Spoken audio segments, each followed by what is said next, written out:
Bonjour, je suis Benoît Duterra, je suis sculpteur et aujourd'hui je vais répondre aux questions qu'on se pose tous sur la sculpture sur sable.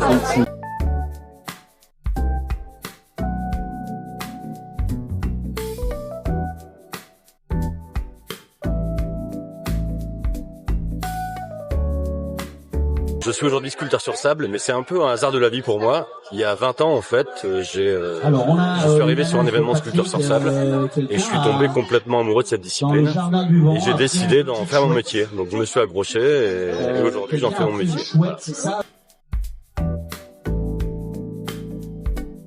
Alors les techniques qu'on utilise pour sculpter du sable, c'est assez simple en fait. Il nous faut du sable, un gros tas de sable comme vous voyez ici, beaucoup d'eau.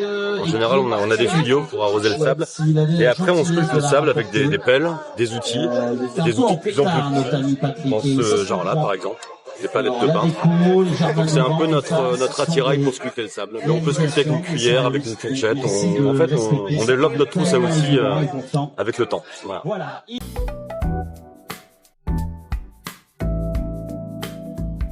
Alors le sable dans la sculpture sur sable c'est très important.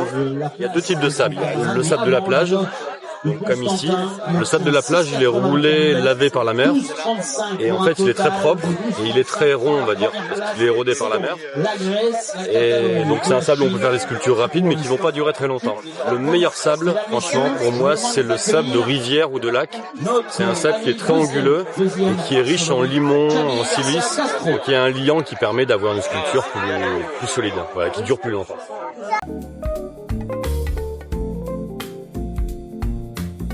Alors pour créer une sculpture sur sable, ça peut se faire en une journée, ça peut se faire en 2 semaines, ça dépend de la taille de la sculpture. Une sculpture complexe on va dire, comme j'ai un peu l'habitude de faire, en général il faut 1 semaine pour faire une sculpture de 4 mètres de haut par 5 mètres de large. Une bonne semaine de travail c'est assez agréable pour avoir un résultat détaillé.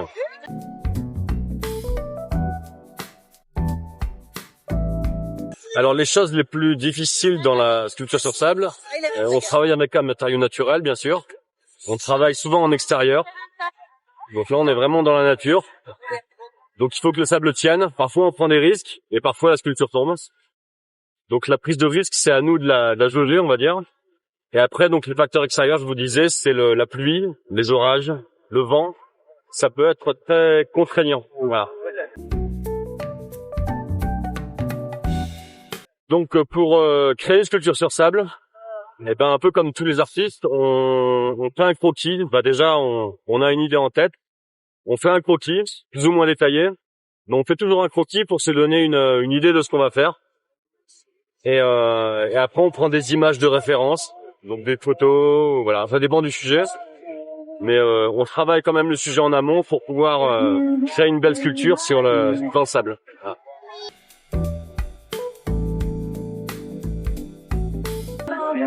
Alors une sculpture sur sable, ça peut durer quelques jours, comme ça peut durer quelques mois en fait. Là quand on crée une sculpture sur sable en extérieur, ça peut durer 2-3 jours, en fonction des gens, du public, en fonction du temps, de la météo. Mais après quand on sculpte en intérieur, quand on fait des événements sous chapiteau, là c'est plus agréable et plus sûr pour la sculpture. Donc en fait les sculptures sous chapiteau à l'abri des intempéries peuvent durer des mois voire des années. Pour vous donner une ordre d'idée, l'an dernier, j'ai fait une sculpture au mois de juillet et au mois de janvier, comme ça, je reçois une vidéo où la sculpture était toujours debout. Donc encore à Montbéliard, c'était dans l'est de la France, et au mois de janvier, elle était toujours debout. Et là, ils ont dit Benoît, bon bah là, il faut qu'on enlève le sable, ils n'avaient pas le choix. Donc là, j'ai eu la vidéo de la pelleteuse qui détruisait ma sculpture. Donc c'est sympa. 6 mois après, c'est marrant de voir ça.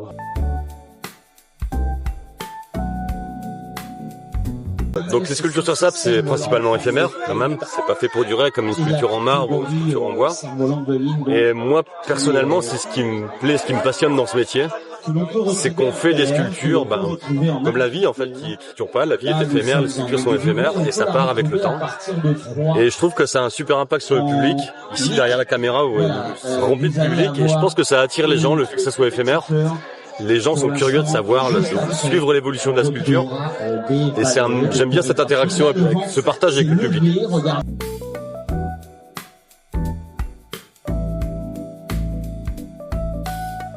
Moi personnellement, la sculpture la plus grande que j'ai faite, c'était 15 mètres de haut.